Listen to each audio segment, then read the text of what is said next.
วัสดีครับผมเต้ยครับแมนนะครับก็หลายๆคนนะครับสำหรับที่มีปัญหานะครับเกี่ยวกับโน้ตบุ๊กเรื่องระบบระบายความร้อนนะครับหลายคนที่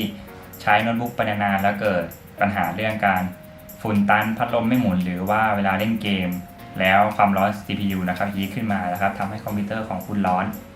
ซึ่งโน้ตบุ๊กหลายๆรุ่นนะครับก็จะเจอปัญหานะครับโดยเฉพาะโน้ตบุ๊กที่เป็นโน้ตบุ๊กเกมมิ่งนะครับเพราะว่าระบบเขาออกแบบมาไม่ค่อยดีเท่าไหร่ครับส่วนใหญ่เพราะว่าโน้ตบุ๊ก